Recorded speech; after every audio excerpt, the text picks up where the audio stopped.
Hi everybody, I'm Adele Levine, intuitive and medium. Welcome back to those who have found me, and welcome to those who this is your first time.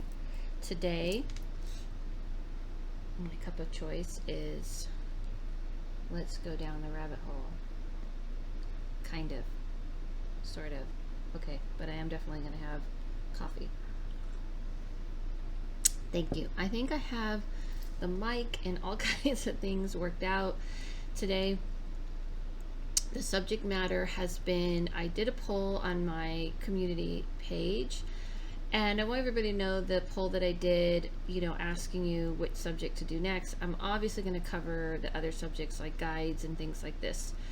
But what we're going to do today is how animals see death. Okay, so I get asked this question a lot, and as recently I've been getting this question like a lot. And interesting enough, I've had an up on doing a lot of readings, medium readings for animals. So before I get into what happens to them after they pass, which I'm going to do, and speaking of which, there's my animal, my cats, they always got to show up. I'm going to kind of more talk about how they see the other realm before I even get into how they pass. And I think the camera just fell back a little bit, so don't be leery. It's okay. So this is how animals have explained it to me, and I want to preface this by, I want to make a statement.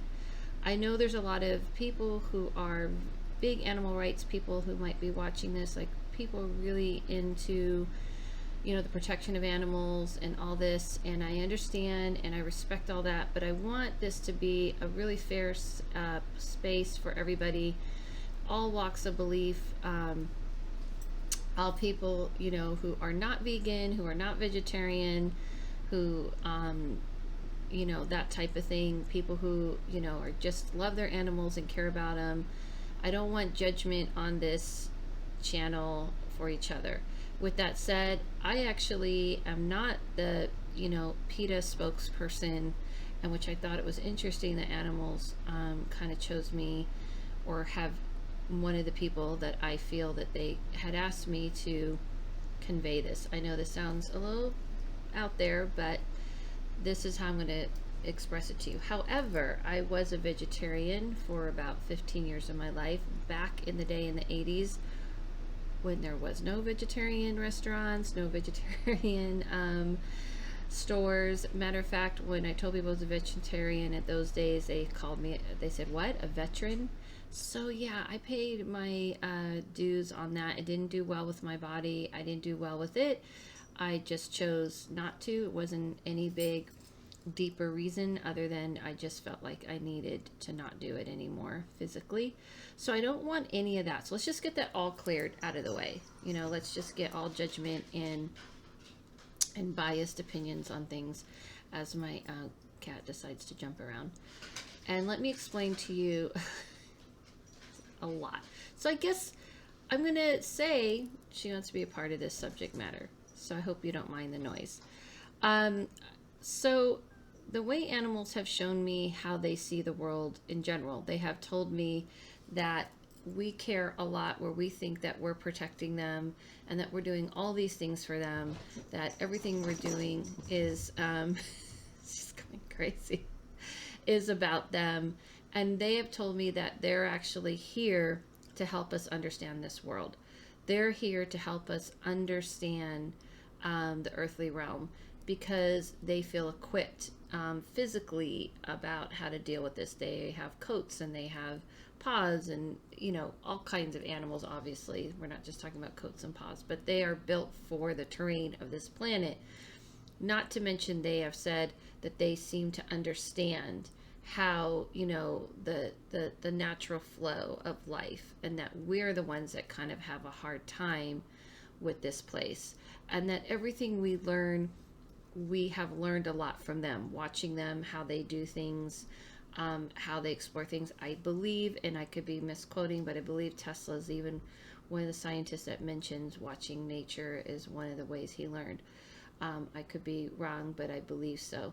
So I feel like way before I've heard that, expression from, or quote from him, and it's not an exact quote, obviously, I've heard animals say this to me, that if you watch them, they're trying to show you this place and learn from them, that we think they need them so much. Sorry, we think they need us so much when they don't see it that way. They see that we're the ones that have a hard time with the natural flow of life, with the cycle of life, with even with life and death. That we're the ones that have that struggle, that they have a more pure understanding of how things work. They've also expressed to me that that they just don't get emotional about death, and they see that realm, and they're very clear about seeing that realm. They can see that realm all the time. If you notice why animals are a lot of times are the ones that see, something, they'll see a dog's barking or cat's meowing or something.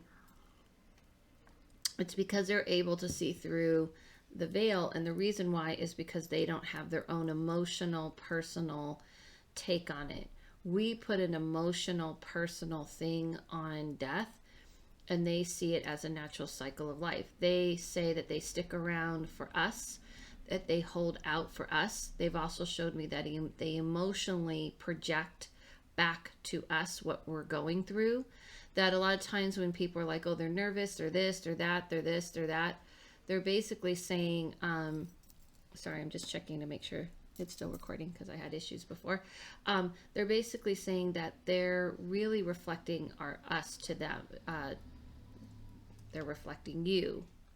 Okay, so if you're the one that's going through a nervous time, if you're the one that's scared, if you're the one that's needy, if you're the one that has anger, that they take that on. I don't think this is anything new to people, but I think what people do is they put a lot on animals, that they need you so much, when in fact they're feeling like you need them, that they're doing their job to host and nurture and help you out on this planet.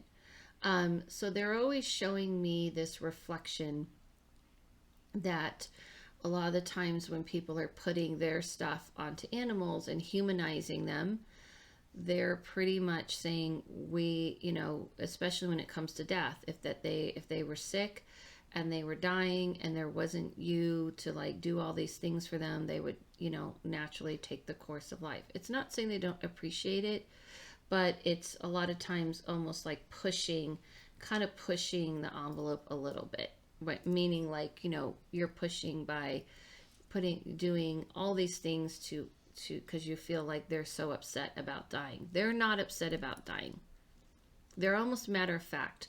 So when I've talked to animals, oh, and then the other thing I wanted to say, it's important that they have said they are here to show us how kind we can be as human beings and how cruel we can be as human beings. So they're showing us they're like these mirrors of reflection, but they're also teaching. So the other thing about the can animals, someone asked, can they visit?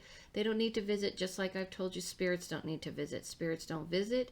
They're in this realm all the time. The difference with animals is that, like I said, it's that onion. So here's us, and they're on this outer layer of the onion. The difference with animals is that they don't have any kind of emotional barrier. So in other words, human beings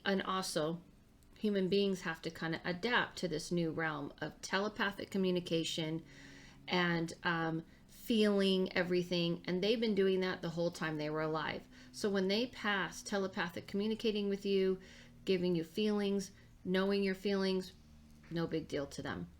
The other part with them is that it is a little easier to see them because they don't have these emotional barriers and they don't have all this baggage, that they kind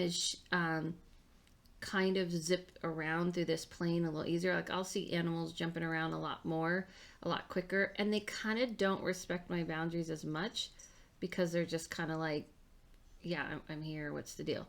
So that, my boundaries of like, I don't want to communicate because they don't need anything from me. So they'll just kind of, if I see them just kind of roaming around, but they don't need anything from me.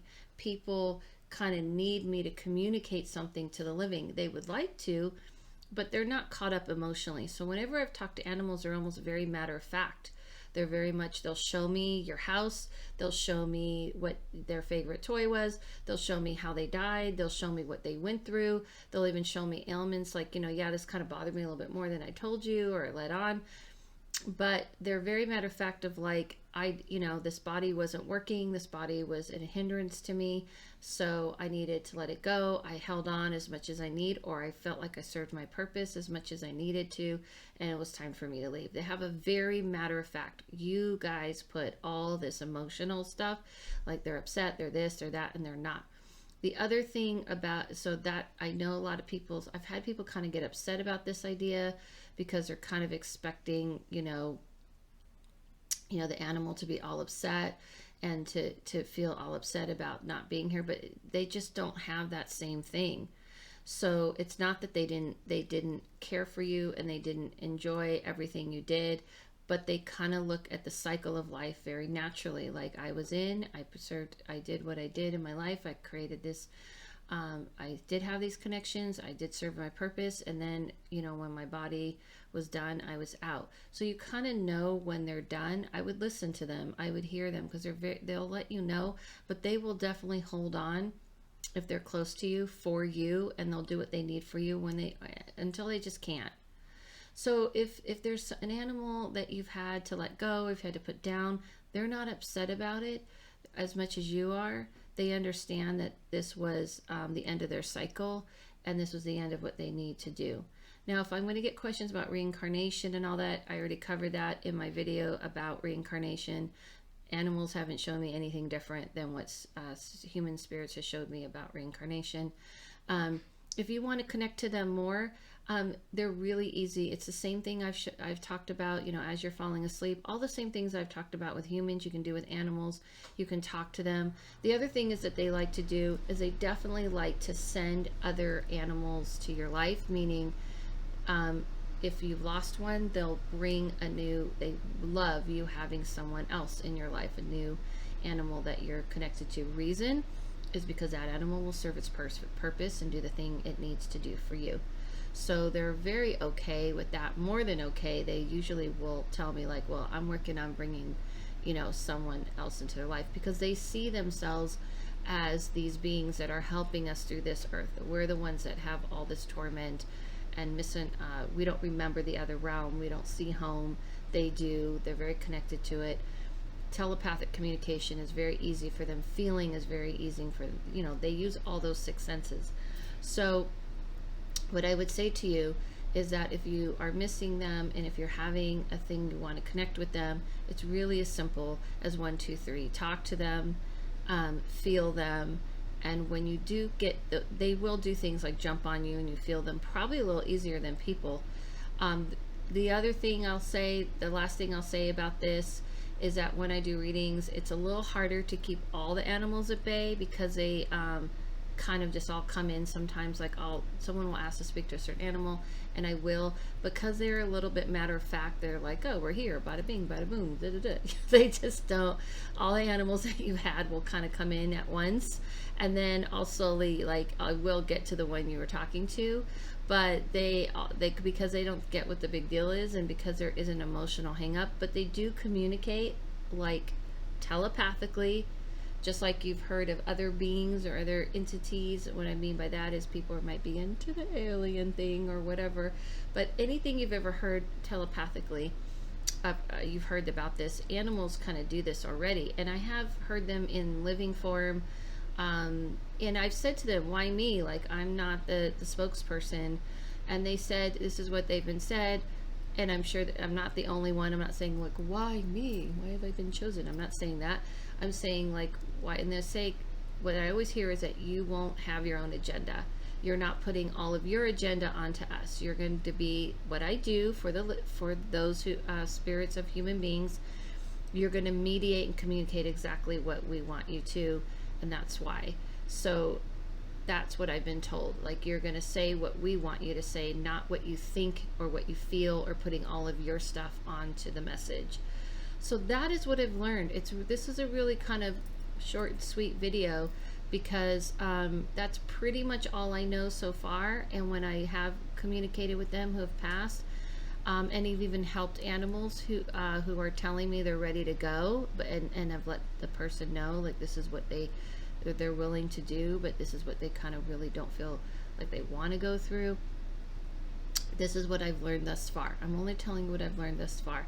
And I have a lot of respect for animals. It is hard for me to go to like zoos and things like this because it doesn't feel free. But I have a lot of respect for their power, I should say. I have a lot of respect for what they can do in the world. I don't see animals as ownership. I see them as just respecting them as what they're bringing to this world. Just like people, there's unfairness, there's things that are going on that are not fair that we do to each other, but to me it's a collective whole. To me it's a collective consciousness. If we are not doing right by children, if we're not doing right by each other, then how are we going to do right by animals? I don't believe in singling out